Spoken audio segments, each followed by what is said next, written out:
नमस्कार, मनी गुरु की इस खास पेशकश में आप सभी का स्वागत है। मैं हूं स्वाति रायना। आजकल हर किसी पर है T20 का खुमार और जिस तरह खेल के मैदान में अच्छी बैटिंग, अच्छा स्कोर आपको जीत दिला सकता है, अच्छी बॉलिंग, समय पर विकेट लेना आपको मैच जिता सकते हैं, वैसे ही निवेश के मैदान पर भी अच्छा फंड सिलेक्शन, डिसिप्लिन, लंबे समय तक निवेशित रहना, ये तमाम ऐसी बातें हैं जो आपके निवेश की पारी को सफल बना सकते हैं और मुनाफा कमाकर दे सकते हैं। आज इसी पर चर्चा करने वाले हैं कि कैसे आप निवेश की पारी को सफल पारी में तब्दील कर सकते हैं। कंपाउंडिंग का पावर प्ले जल्द शुरुआत से आपके लिए मुनाफे की बरसात कैसे कर सकता है। निवेश का बेहतर स्ट्राइक रेट अगर आपको रखना है कायम तो कैसे करनी है आपको तैयारी, इसी पर करने वाले हैं खास चर्चा। हमारे साथ है आज वाइज इन्वेस्ट के सीईओ हेमंत रुस्तगी और कंप्लीट सर्कल कंसल्टेंट के वेस्ट जोन के हेड विकास पुरी। हेमंत जी और विकास, आप दोनों का बहुत स्वागत करते हैं हम मनी गुरु में आज की इस खास पेशकश में। और जैसा मैंने शुरुआत में बोला, क्रिकेट और निवेश का कहीं ना कहीं कुछ रिलेशन जरूर है, क्योंकि दोनों में जो भावनाएं होती हैं, जिस तरह की कंसिस्टेंसी की जरूरत है, जिस तरीके की डिसिप्लिन की जरूरत है, वो काफी हद तक मैच करती है। मैं सबसे पहले हेमंत जी आपसे पूछना चाहूंगी, बिकॉज एज इंडियंस हम हर किसी को क्रिकेट पसंद है खेलना, रोमांच पैदा करता है।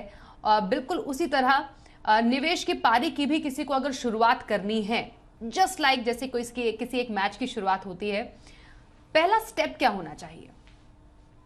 स्वाति, आपने बिल्कुल ठीक कहा। आई थिंक हमारे देश में क्रिकेट बहुत ही पॉपुलर स्पोर्ट है और क्योंकि आजकल T20 वर्ल्ड कप चल रहा है तो आई थिंक मैं चाहूंगा कि हम T20 क्रिकेट जो है उसके सामने अगर आप देखें इन्वेस्टमेंट में क्या क्या सिमिलरिटीज हैं, जैसे आपने इवन शुरुआत की भी बात की, तो दो तीन चीजें मैं यहाँ पे कहना चाहूंगा। देखिए, T20 क्रिकेट की अगर मैं बात करूं तो कुल मिला के 40 ओवर होते हैं, राइट। इसका मतलब यह है कि 40 ओवर के बाद डेफिनेटली आपके पास रिजल्ट है। उसी तरीके से इन्वेस्टमेंट में भी आपके गोल्स डिफाइन है, आपके टाइम होराइजन है। कोई शॉर्ट टर्म गोल है, कोई मीडियम टर्म गोल है, कोई लॉन्ग टर्म गोल है। उसके बाद तो रिजल्ट आना ही है। और रिजल्ट आप कैसे देखेंगे एज एन इन्वेस्टमेंट? क्या आपने जो लक्ष्य थे, जिसके लिए आपने शुरुआत की थी इन्वेस्टमेंट, वो आपने पूरे किए कि नहीं। दूसरी बात, जब आप T20 खेलते हैं या आप बैटिंग कर रहे हो तो आपको एक टारगेट सेट करना होता है, और अगर आप फील्डिंग कर रहे हो तो आपको किसी टारगेट को चेज करना है, तो एक सर्टेन रेट पे आपको रन्स बनाने होते हैं। उसी तरीके से इन्वेस्टमेंट में भी आपके टाइम होराइजन के हिसाब से आपका जो लक्ष्य है उसके हिसाब से आपको एक सर्टेन रेट पे आपको अपने रिटर्न्स को कमाना होगा। उसके लिए हम हमेशा कहते हैं कि आपको एसेट एलोकेशन देखना है, अपने इन्वेस्टमेंट गोल्स को डिफाइन करना है, और अगर जरूरत पड़े तो उसको रीबैलेंस भी करना, अगर करना पड़े तो आपको डेफिनेटली करना चाहिए। तीसरा, T20 में हम कहते हैं कि फील्डिंग बहुत इंपॉर्टेंट है। मतलब ये कहा जाता है कि जो run saved or run scored. I think उसी तरीके से इन्वेस्टमेंट में भी आपने अपनी इन्वेस्टमेंट की शुरुआत तो कर दी, लेकिन जो मॉनिटरिंग है उसकी, जैसे फील्डिंग है T20 में, वैसे यहाँ पे मॉनिटरिंग है, वो बहुत ही इंपॉर्टेंट है। मॉनिटरिंग में एक तो आपको ये देखना है कि आप सही तरीके से मॉनिटरिंग कर रहे हो, यानी जो परफॉर्मेंस को जो एनालाइज कर रहे हो वो सही तरीके से कर रहे हो, रेगुलर इंटरवल्स पे कर रहे हो। ऐसा नहीं कि आप हर महीने बैठ के आप अपने पोर्टफोलियो को मॉनिटर कर रहे हो, उसमें चेंजेस कर रहे हो। वो नहीं करना है, आपको साल में भी 2 बार करना है। और तीसरा इंपॉर्टेंट चीज यहाँ पे ये है कि जब आप मॉनिटर करते हो तो जो अपॉर्चुनिटी लॉस जनरली इन्वेस्टर्स को फेस करना पड़ता है, वो आपको फेस नहीं करना पड़ेगा, क्योंकि आप एक्टिवली अपने पोर्टफोलियो को मैनेज कर रहे हो। तो शुरुआत, जैसा मैंने कहा, काफी सारी सिमिलैरिटीज हैं क्रिकेट के साथ। ये 3 इंपॉर्टेंट स्टेप्स हैं, अगर आप उसको फॉलो करें तो जाहिर है जो आपका जो इनिंग्स है इन्वेस्टमेंट की, वो बहुत अच्छी जा सकती है। बिल्कुल, तो टारगेट सेट करने से हमें करनी है शुरुआत अपने निवेश की। उसके बाद शुरुआत वो भी जल्द होनी चाहिए, क्योंकि उसके बाद जो कंपाउंडिंग का पावर प्ले है वो इफेक्ट में आता है। मैं विकास आपसे जानना चाहती हूं, ये कंपाउंडिंग का जो पावर प्ले है वो कैसे काम करेगा? तो स्वाति, जैसे क्रिकेट में हम क्रिकेट की एक एनालॉजी दे रहे हैं, तो क्रिकेट में जैसे शुरू में पावर प्ले होता है तो क्या बैट्समैन को एक रिस्क लेने का उस समय चांसेस रहता है, बिकॉज फील्डर्स अंदर की ओर होते हैं तो इजीली वो 4 और 6 के लिए जा सकते हैं। यही एक पावर प्ले अपनी लाइफ का भी होता है कि जब यंग एज है और बहुत ज्यादा लाइबिलिटीज नहीं है तो उस समय थोड़ा चांसेस लिया जा सकता है। चांसेस मीन्स आप रिस्की एसेट में ज्यादा एक्सपोजर ले सकते हो, विच इज इक्विटी या इक्विटी म्यूचुअल फंड्स। उसमें भी आप अगर थोड़ा और डेल्व करेंगे तो आप इक्विटी म्यूचुअल फंड्स में भी मिड कैप और स्मॉल कैप फंड्स को थोड़ा एक्यूमुलेट कर सकते हैं एट द एक्यूमुलेशन स्टेज, जो हम पावर प्ले की बात कर रहे हैं। फिर एक क्रिकेट में स्टेज आती है जहां पे विकेट को बचाना और थोड़ा रन रेट को कंसिस्टेंट रखना, उसके लिए सिंगल्स डबल्स करते हैं। तो वो हमारी मिड लाइफ होती है जब हम 35, 40, 45 साल की एज में होते हैं, जहाँ पे हमारे बच्चे भी बड़े होना शुरू हो जाते हैं। तो वैसी स्टेज पे हमें थोड़ा सा रिस्क कम करके थोड़ा अपने आप को डाइवर्सिफाई करना और अदर एसेट एलोकेशन या एसेट एलोकेशन में हर एक जो आपके पास में एसेट क्लासेस है उसमें एक्सपोजर लेना चाहिए, सो दैट कि डेथ ओवर्स में या लास्ट ओवर्स में बहुत ज्यादा प्रेशर ना आए। और अगर ये हमारा रन रेट शुरू में अगर अच्छा नहीं रहेगा तो लास्ट में उसका प्रेशर आएगा। एक छोटा सा आपको एग्जांपल दूंगा, यदि मान लीजिए कोई 25 साल का व्यक्ति है और 45 साल की उम्र तक जैसे कैसे करके 1 करोड़ जमा कर देता है, और जैसा कि म्यूचुअल फंड जनरली हमें 14-15% की रिटर्न देते हैं, तो हर 5 साल में फंड डबल होता है। तो 45 साल यानी 25 से 45 में जो 20 साल में उन्होंने पूरा 1 करोड़ कमाया है, वो अब कंपाउंडिंग का इफेक्ट देखिए, 45 से 50 साल में वो 2 करोड़ हो जाएगा, 50 से 55 में वो 4 करोड़ हो जाएगा, और 55 से 60 साल की उम्र जब उनकी रिटायरमेंट की तो 8 करोड़ हो जाएगा। जो 20 साल में 1 करोड़ कमाने में लगा, वो अगले 15 साल में आपका 8 करोड़ बन जाएगा। सो ये होती है पावर ऑफ कंपाउंडिंग, कि यदि आप अच्छे म्यूचुअल फंड और अच्छे पोर्टफोलियो को मेंटेन करते हैं और 14-15% की अगर आपकी रन रेट रहेगी, तो एवरी 5 इयर्स आपका पैसा डबल हो सकता है। सो पावर ऑफ कंपाउंडिंग, जितना आप टाइम स्पेंड करते हैं उतना आपको उसका इफेक्ट दिखता है। एब्सोल्युटली। तो बहुत ज़रूरी है जल्द शुरुआत करने की, और कैसे ये कंपाउंडिंग, जो पावर ऑफ कंपाउंडिंग है वो काम करती है आपके निवेश में।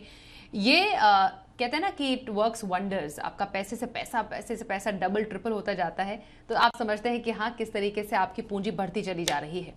लेकिन किसी भी खेल में टीम वर्क बहुत काम करता है, और वैसे ही आपके निवेश में जो एक हर एक फंड का जो अपना रोल है, जिस तरीके से वो टीम वर्क की तरह काम करते हैं, वही आपके पोर्टफोलियो की राह को आगे डिसाइड करता है। हेमंत जी, आप बताइए, ये जो निवेश में टीम वर्क है, कैसे फंड किस तरीके का जो फंड है, हर किसी का अपना एक रोल है, कैसे डाइवर्सिफाई होना चाहिए, कई बार तो ओवर डाइवर्सिफिकेशन भी हो जाती है, उसको रोकने के लिए क्या करना चाहिए। तो ये निवेश में जो टीम वर्क है वो कितना जरूरी है? बिल्कुल सही कहा आपने स्वाति। आई थिंक जिस तरीके से हम कहते हैं कि क्रिकेट में टीम वर्क बहुत इंपॉर्टेंट है और हर प्लेयर का एक अपना रोल रहता है, उसी तरीके से इन्वेस्टमेंट में भी आई थिंक टीम वर्क है। टीम वर्क मतलब हम बात कर रहे हैं कि डिफरेंट इन्वेस्टमेंट ऑप्शन जहाँ पे आप इन्वेस्ट करते हो, और हर एक इन्वेस्टमेंट ऑप्शन जो हर एसेट क्लास का अलग अलग रोल है। तो जैसे हम क्रिकेट में बोलते हैं कि आपके पास बैट्समैन होते हैं जो टारगेट आपको सेट करने में मदद करते हैं, बॉलर्स जो है वो टारगेट को डिफेंड करते हैं, और फिर आपके पास रहते हैं ऑलराउंडर्स जो दोनों साइड में टारगेट को डिफेंड करने में और टारगेट को सेट करने में आपकी एज ए प्लेयर वो मदद करते हैं। उसी तरीके से अगर हम इन्वेस्टमेंट की बात करें, तो अगर आपको टारगेट सेट करना, बड़ा टारगेट है आपका, लॉन्ग टर्म में टारगेट अचीव करना है, तो फिर जैसा हम हमेशा जानते हैं कि equity as an asset class में वो पोटेंशियल है जो आपको उन टारगेट्स तक ले जा सकती है।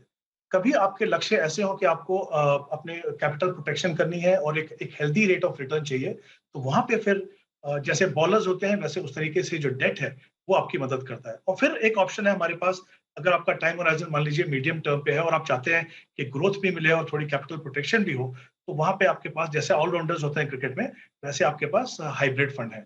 अब इंपॉर्टेंट चीज है कि ये हमें पता है कि तीनों एसेट क्लास, तीनों जो ऑप्शन है हमारे पास, वो सही तरीके से रोल प्ले कर सकती है। लेकिन उसके अंदर भी इक्विटी में हम जानते हैं कि वो as an aggressive asset class है, तो जरूरी नहीं है कि आपको बहुत ज्यादा एग्रेसिव फंड में जाना है, सेक्टर फंड में जाना है, या तो थीमेटिक फंड में जाना है, या बहुत ज्यादा एक्सपोजर आपको स्मॉल कैप में लेना है, क्योंकि इक्विटी खुद से एक एग्रेसिव एसेट क्लास है। जस्ट बाय बीइंग देयर आप काफी हद तक अपने टारगेट्स को पूरा कर सकते हैं। तो एक ऐसा पोर्टफोलियो बनाइए जो लार्ज एंड मिड या फ्लेक्सी कैप, जहाँ पे ज्यादा फोकस हो, लार्ज कैप पे फोकस हो। मिड कैप स्मॉल कैप का डेफिनेटली रोल है, लेकिन आपको ये ध्यान रखना है कि जो रिस्क और रिवॉर्ड, उन दोनों के बीच में आपको बैलेंस करना है। उसी तरीके से हाइब्रिड में आपका चाहे समय कम हो आपके पास, या आपके पास रिस्क लेने की कैपेसिटी कम हो, तो आपके पास इक्विटी सेविंग फंड है, आपके पास बैलेंस एडवांटेज फंड है। तो बहुत सारी ऑप्शंस हैं, जैसा मैंने कहा, डिपेंडिंग ऑन आपका जो टाइम होराइजन है, आपका जो रिस्क प्रोफाइल है, या आप जिस तरह के लक्ष्य हैं, उसके हिसाब से इनकी टीम बनाइए। और अगर आप अच्छी टीम बनाएंगे तो डेफिनेटली आप देखेंगे कि अच्छा टीम वर्क आपको अपने पोर्टफोलियो में देखने को मिलेगा। बिल्कुल हेमंत जी, और आपने रिस्क और रिवॉर्ड की यहाँ पर चर्चा की, उसका जब जिक्र किया, तो डेफिनेटली किसी भी खेल में हम देखते हैं कि हर एक गेंद से जुड़ा हुआ एक रिस्क होता है। अगर उस पर छक्का पड़ गया तो एक रिवॉर्ड है, विकेट अगर आ गई, चली गई, तो डेफिनेटली वो रिस्क पेड ऑफ। बेसिकली जो रिस्क था वो जोखिम ने अपना काम कर लिया। तो वैसे ही एक निवेश में रिस्क और रिवॉर्ड की स्ट्रैटेजी, मैं इसको थोड़ा चाहती हूँ कि विकास आप और एक्सप्लेन करें। कैसे वर्क करती है और कितने प्रकार के जोखिम हैं जिसको एक निवेशक को ध्यान में रखना चाहिए? See Swati, risk evaluation is very important. तो जैसे क्या होता है कि अगर हम क्रिकेट की अभी आज बात कर रहे हैं, तो जब टॉस होती है तो सबसे पहले वो जो कैप्टन होते हैं वो टॉस जीत के क्या लेंगे, वो रिस्क इवैल्यूएशन है कि पिच किस हिसाब से बिहेव करेगी, क्या ड्यू फैक्टर आएगा, या अगर बादल मंडरा रहे हैं तो बाद में सिचुएशन क्या बन सकती है अगर बारिश हुई और मैच के समीकरण बदल गए, जैसा आज बांग्लादेश और इंडिया के मैच में हुआ कि बीच में बारिश आई, एक समय बांग्लादेश कंफर्टेबल था और अचानक से परिस्थितियां बदल गई। तो ये रिस्क इवैल्यूएशन होती है पोर्टफोलियो की, कि जब आप इन्वेस्ट करने जा रहे हैं तो आपका टाइम होराइजन, जैसे हेमंत जी बोल रहे थे कि टाइम होराइजन क्या है, आपका गोल क्या है, उसको देखते हुए आपको क्या डेट कितना लेना चाहिए, इक्विटी कितना लेना चाहिए, या कितना बैलेंस बना के रखना है अपने पोर्टफोलियो में, और कौन से एसेट क्लास में जाना है। तो ये risk evaluation is like cricket pitch का इवैल्यूएशन। सो अब उसमें क्या होता है कि जोखिम, कुछ चीजें तो है जो आपके हाथ में है कि आप कितना इन्वेस्ट कर सकते हो, कितना करना चाहते हो, वो आपके हाथ में है। लेकिन एक्सट्रिंसिक फैक्टर क्या है कि फॉर एग्जांपल कोई अनसर्टेनिटी हो गई, फॉर एग्जांपल यूक्रेन और रशिया के वॉर जो थी, उसमें अगर हम बोले तो हमारे देश का उसमें कुछ लेना देना नहीं था, लेकिन उनके बीच का जो कॉन्फ्लिक्ट है उसका असर हमारे देश पे भी पड़ रहा है या दूसरे देशों पे पड़ रहा है। तो बाजार के जो जोखिम होते हैं, जो एक्सटर्नल कंट्रीज या एक्सटर्नल फैक्टर्स की वजह से हो सकता है, उसके बाद इंटरनल फैक्टर्स भी हो सकते हैं कि अगर किसी देश में अनसर्टेनिटीज चल रही हैं तो उसका बाजार पे क्या असर पड़ेगा। फिर आपका एक क्रेडिट रिस्क होता है। So for example date funds में अगर हम सोचते हैं कि डेट फंड्स बहुत सेफ है, लेकिन हमने पास्ट में भी देखा कि कुछ ऐसी कंपनीज जिनके डेट डिफॉल्ट हो गए, या क्रेडिट रिस्क जिसको हम बोलते हैं, कि अगर कंपनी की रेटिंग अच्छी नहीं थी या कंपनी का बैलेंस शीट अच्छी नहीं थी तो वहां पे डिफॉल्ट हुए, लोगों के एनसीडीज या फिक्स डिपॉजिट जो है वो भी डिफॉल्ट हुए। तो इसलिए risk evaluation with respect to credit risk is very important कि balance sheet of the company is good. उसके अलावा जैसे आप बोलते हैं तो इंटरेस्ट रेट रिस्क हो गया। तो जैसे अभी हम देख रहे हैं कि पहले इंटरेस्ट रेट्स नीचे गए, कोविड के टाइम पे काफी रॉक बॉटम लेवल पे आ गए, अब इंटरेस्ट रेट बढ़ते जा रहे हैं, महंगाई दर बढ़ी है, तो यूएस, यूरोप या इंडिया, जो पूरा वर्ल्ड है, इससे अछूता नहीं है, तो इंटरेस्ट रेट बढ़ते जा रहे हैं। अब इंटरेस्ट रेट हर बार बढ़ने पे पोर्टफोलियो पे इफेक्ट आता है, थोड़ा नेगेटिव होना शुरू हो जाता है, जब तक वो रेट हायर साइड पे ना चले जाए या स्टेबल ना हो जाए। तो ये इंटरेस्ट रेट क्रेडिट रिस्क और इंटरेस्ट रेट रिस्क, ये दो तरह के रिस्क हो गए। एक्सटर्नल रिस्क, जैसे मैंने आपको बोला कि किसी देश की इकोनॉमी या किसी जैसे कोविड की वजह से एक बहुत बड़ा उथल पुथल हो गया पूरे दुनिया में, या अभी ये रशिया यूक्रेन, तो इस तरह के ये 5-6 जो रिस्क होते हैं, या लिक्विडिटी रिस्क हो गया कि आपने किसी एक जगह निवेश किया। जैसे बहुत सारे केसेस में रियल एस्टेट में लोगों ने देखा कि उन्होंने निवेश किया लेकिन वो प्रोजेक्ट किसी वजह से अटक गया, या कोविड में वो प्रोजेक्ट कंप्लीट नहीं हुए, तो उनका पैसा जो उनको लगता था 3 या 4 साल में उनको उनके डिलीवरी मिल जाएगी एसेट की, वो 5 या 6 या 7 साल में मिली, तो लिक्विडिटी रिस्क हो जाता है। तो हर एक एसेट क्लास की अपनी एक अच्छाई है, एक बुराई है। तो इक्विटीज रिस्की है लेकिन रिटर्न हायर है उसका, डेट जो है वो लेस रिस्की है लेकिन उसका रिटर्न बहुत कम है। तो ये आपका जो रिस्क रिवॉर्ड एनालिसिस है, ये बहुत इंपॉर्टेंट है किसी भी एक अच्छे बैलेंस पोर्टफोलियो को बनाने के लिए।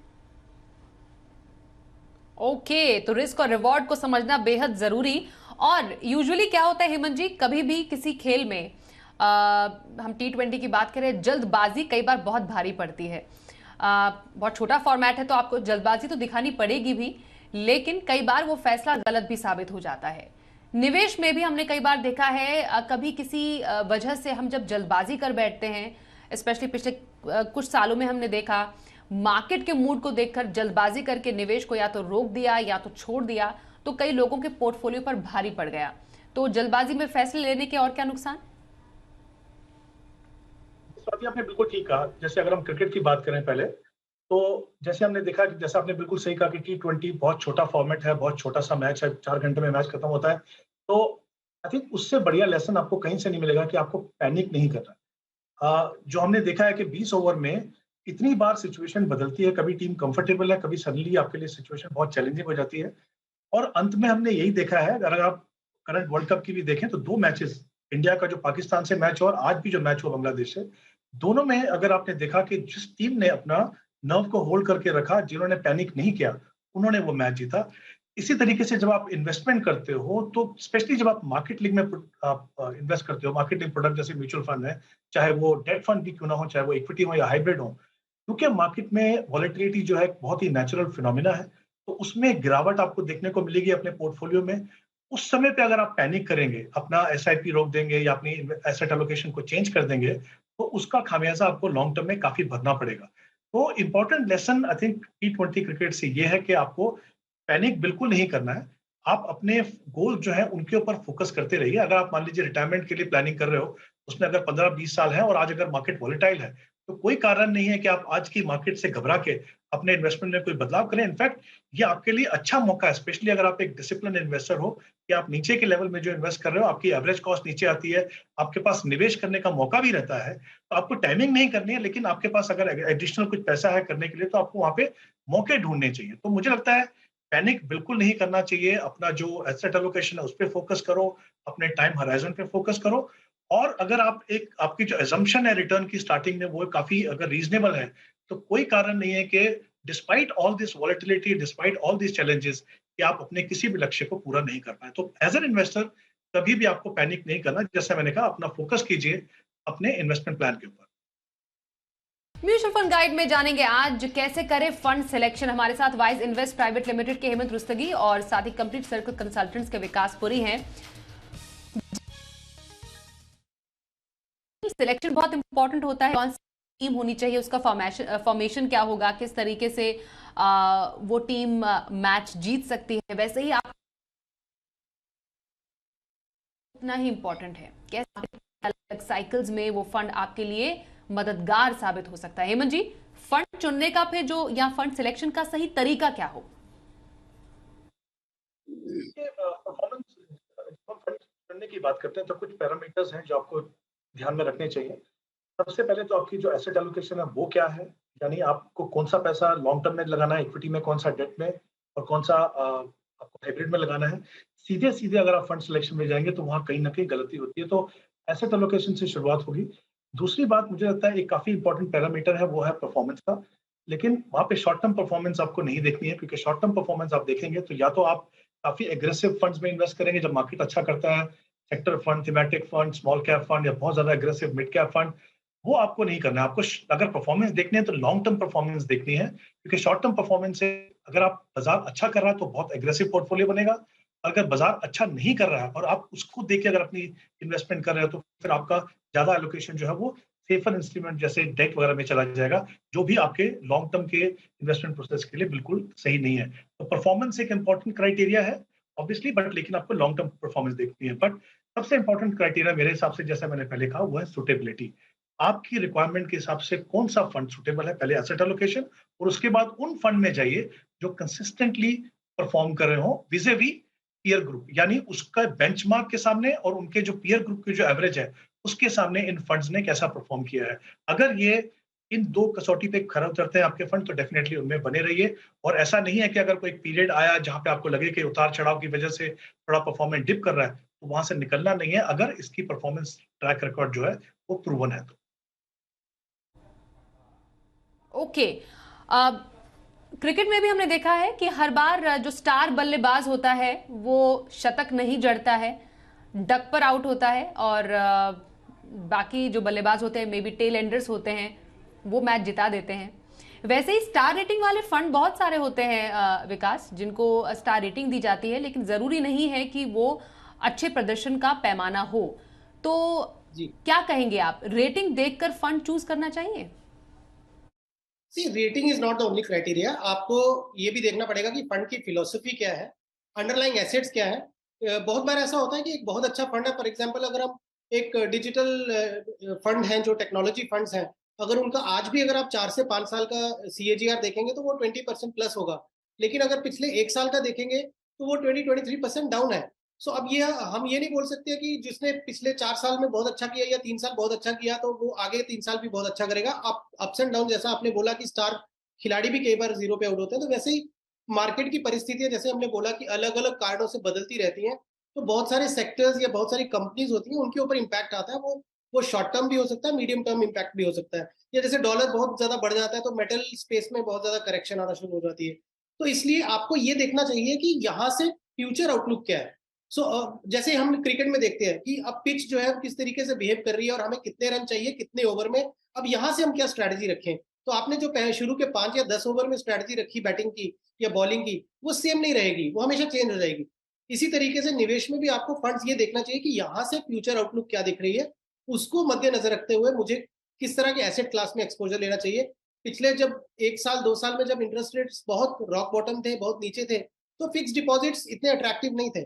बट अचानक से अगर आपने देखा कि इंटरेस्ट रेट्स हाइक होने की वजह से बैंक्स ने अपने इंटरेस्ट रेट्स जो है बैंक एफडी जो इंटरेस्ट रेट्स होते हैं उनको रिवाइज किए, तो अब वो अट्रैक्टिव दिखने लग गए।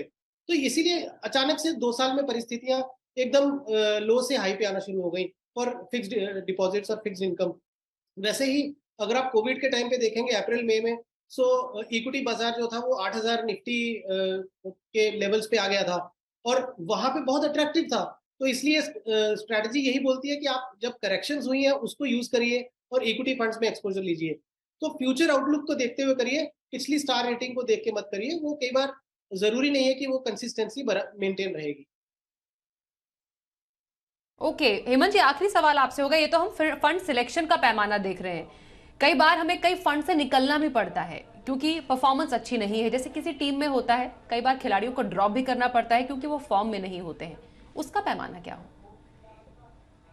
जैसे मैंने पहले कहा था कि जब आप फंड चुनते हैं तो आपको कंसिस्टेंसी ऑफ परफॉर्मेंस देखनी है, कंसिस्टेंसी ऑफ इन्वेस्टमेंट फिलॉसफी देखनी है।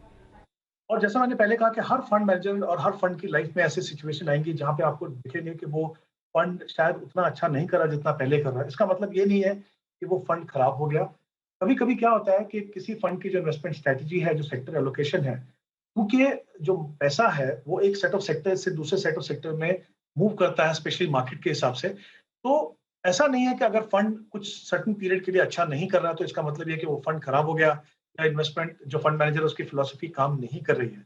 इसीलिए इंपॉर्टेंट है कि आप उसको इतना समय दें कि अगर ऐसी साइकिल है जहां पे फंड परफॉर्म नहीं कर रहा तो अगली साइकिल में वो परफॉर्म करे। तो एटलीस्ट मेरा ये मानना है कि 4 से 6 क्वार्टर तक एटलीस्ट आपको परफॉर्मेंस को एनालाइज करना चाहिए और ये देखना चाहिए कि परफॉर्मेंस ना होने का कारण क्या है। जैसे मैंने कहा कि हो सकता है उस फंड की कुछ ऐसी एक्सपोजर हो किस सेक्टर में जो शायद अभी ना हो, 6 महीने या 1 साल के बाद हो।